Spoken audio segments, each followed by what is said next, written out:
Hey guys, today I'm going to show you how to pack 3 surfboards to go on a nice long international trip and have your surfboards arrive there and back home safe and sound.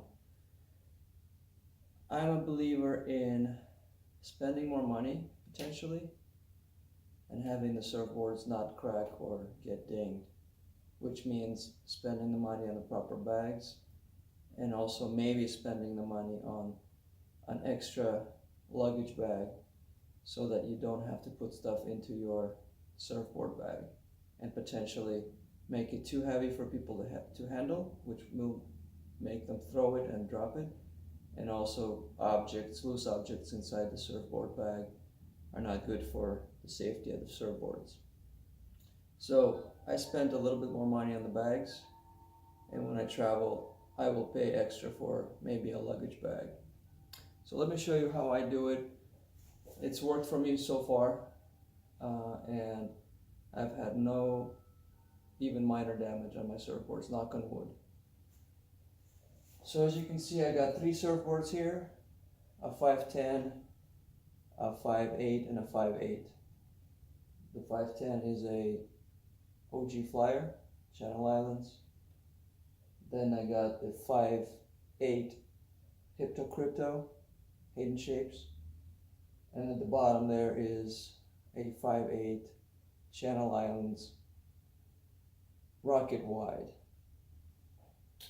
All 3 of them have stomp pads. And I have a 6.3 FCS travel bag. It's a 3 to 4 surfboard bag. I've never tried it with 4 surfboards, but it fits 2 or 3 quite nicely. Inside of it, when you buy that bag, there is a day bag, but I use it only for packing one of the surfboards. I never use it as a day bag because it has no handle on it, and it's all white, so you'll get it dirty and messy and nasty pretty fast. So I just keep it in that travel bag when I store it. So on top of that, I will be using 2 day bags from FCS. In my experience, FCS is a very good company when it comes to packaging stuff. So let me begin and show you how I do it. So as I mentioned, inside this bag, there's this day bag. I will be using it for the Hypto Crypto.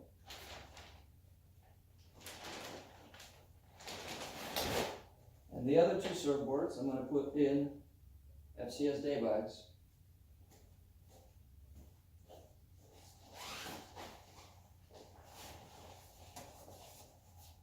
Both of them are 5.9. As I mentioned, one of my surfboards is a 510 OG Flyer. It has no trouble fitting into a 5.9 day bag. You could probably get away with even a 5.11. But you should obviously try it out in the store first. So some people like to put the longest board at the bottom, some people like to put the longest board on the top. The way I look at it, since they're very close in size, is that I want the weakest board in between the other 2 boards. Okay? The bottom 2 boards are EPS, foam core, and the top board is a PU old school surfboard. So to me, the PU one, not only is it thinner, it's also a little bit more weak to dings and things. So I'm going to try to put it in the middle. We'll see how that works out. The Hypto Crypto, I probably want to put it on top because the deck of these 3, I think the deck is the strongest. And then at the bottom, I will most likely end up with the Rocket Wide because it's EPS core.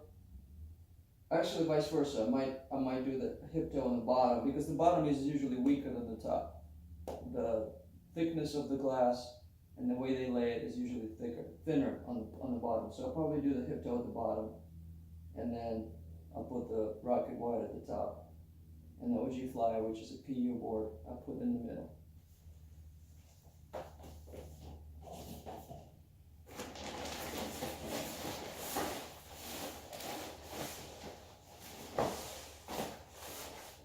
Before you pack your boards, I recommend taking the wax off. All of these boards are nicely clean. I really don't care about the wax that I had on here because I'm going tropical from California, so I wouldn't be using the same wax anyway.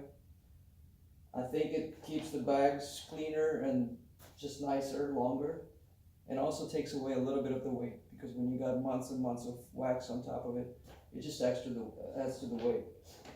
I mostly do it for the mess, but there's other advantages. This little day bag, you put it under this lip here. Obviously the fins are off. And you zip her up. And you put it aside for a minute.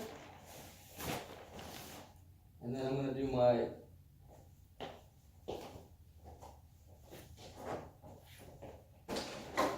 black and white 5/8. I'm going to throw it in the same 5/9 day bag. Again, tuck it under the lip at the bottom. Zip it up.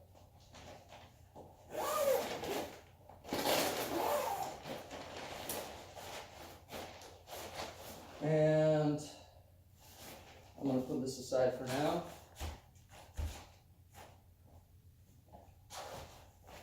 And finally, I'll do the hip toe. The hip toe will go into this bag that came with a travel bag. What's cool about this bag, not only is this bag nice and thick, but very light, and also this part wraps around the side of the board, or if you got another board on top, maybe even both boards. It protects it from the side, the rail, and it could be your nose, it could be your tail. With the Hip-Toe Crypto, the tail and the nose are very similar.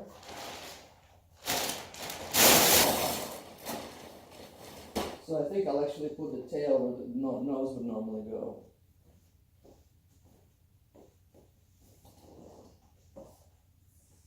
As you can see, my Hip-Toe also has a thumb pad, and this one's actually pretty thick. But we should have no trouble putting it in.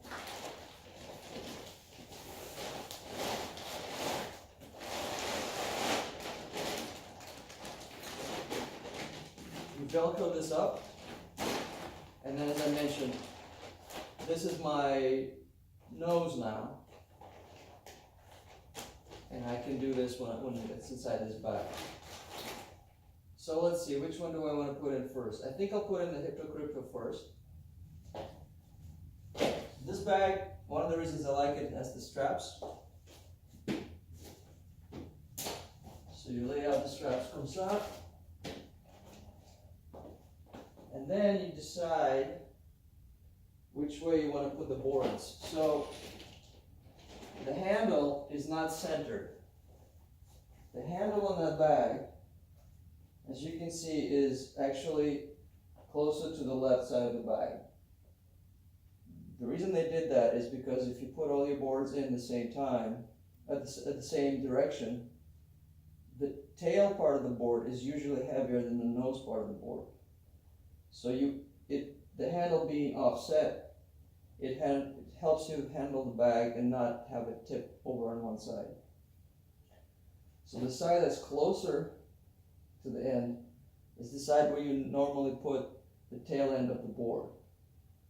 With a hip toe, the nose part is actually heavier than the tail part. But at the same time, the other two boards, I may want to flip them over so it's balanced properly. I wish they'd put the handle in the middle for me personally, because I could adjust the boards and much easier. But let's try it this way. We're going to do the tail of the hip toe. I will put it on the side where it's supposed to be heavier.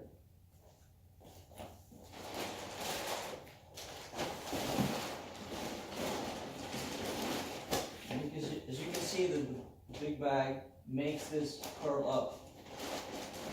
On top of that, the nose here is also, you can leave it loose. You don't have to push your board in all the way. And this can also wrap up and protect the board that ends up on top of this. So the hip toe went in first. I think I will put my 510, which is slightly longer than the other two. I will put that in the middle. And I will probably put that in so that the tail pad is now under the nose.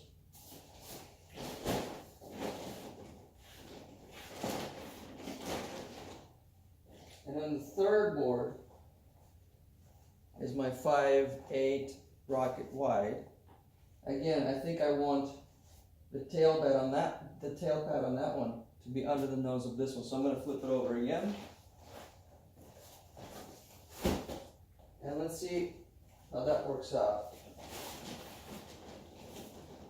Because of the tail pads under the nose, even though the nose rocker is usually more than the tail rocker, the tail pad keeps it nice and snug. And I can play around with this and see how it fits. I don't remember how I did it last time, so I gotta find a way to make it nice and snug so there's not a whole lot of this going on inside the bag. I think this would work. As you can see, even though this is a 6'3", and the longest board is only 5'10", with these day bags, it is getting to the point where you could put a pillow in there, but you probably don't have much room for much else. So if you're planning to do it like me with a day bag inside the travel bag, definitely keep that in mind. You need a few extra inches. Then what you do is you strap these three boards together so they're not moving around too badly.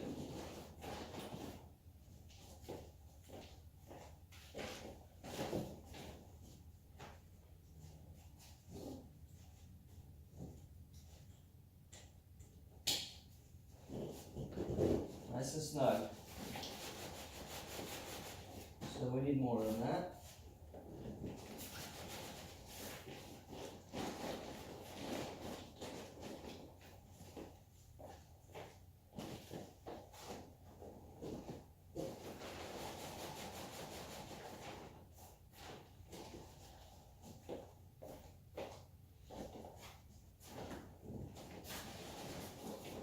Pretty solid.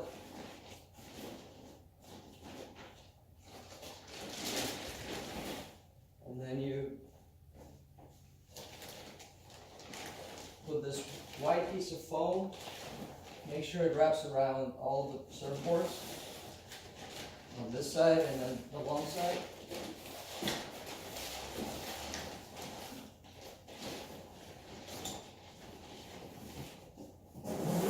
And zip it up. As you can tell, it's pretty snug if you're doing the day bags. You can only do 3 boards in this bag. You're not going to be doing 4. Without the day bags, you can easily do 4.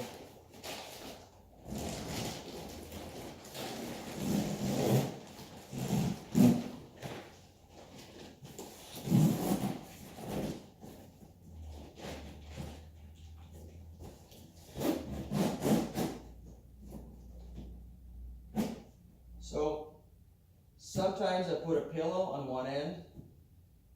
I may turn the boards around and make them all face the same direction, in which case all the noses are on one side, and I'll shove a pillow in there. So that's another thing you might consider. This bag is pretty heavy duty, and I'm not sure how much a pillow would help, but it's something you could do, especially if you're doing 2 boards. You have plenty of room. And the last step is you connect all these clippies and you tighten it up. You basically want your boards to move as little as possible inside the bag. So this is just an extra step for that. On top of that, it keeps the zipper safer from potentially being pulled apart and broken. So this thing is nice and snug. As you can see, the handle again is closer to that side. and it's a little bit off balance in my case. You may want to play around with this, but if your boards are different like mine are, it's a little difficult to get it to where this is exactly balanced, but it's not too bad. And then when I drop it off in luggage, I bring it over there and I detach this and I take it with me in my backpack. You don't want this flopping around, breaking stuff on the bag if it gets caught. There's a fragile thing already on the bag, painted on, and so far it's served me very well. Still in pretty good condition. Anyway guys, hope this was helpful. Again, I don't recommend putting stuff in the surfboard bags. Maybe a couple leashes at most. Definitely no surf wax or something sharp and heavy like maybe fins, or I don't know. I don't even believe in putting clothes in there because this foam is made for protecting the surfboard bags, the surfboards, and if you put other stuff in the bag, it's going to take away from its effectiveness, I feel. And hope you enjoy your travels. Hope this was helpful. If you want to spend the money, I recommend these FCS bags. And I don't work for FCS. Thank you so much.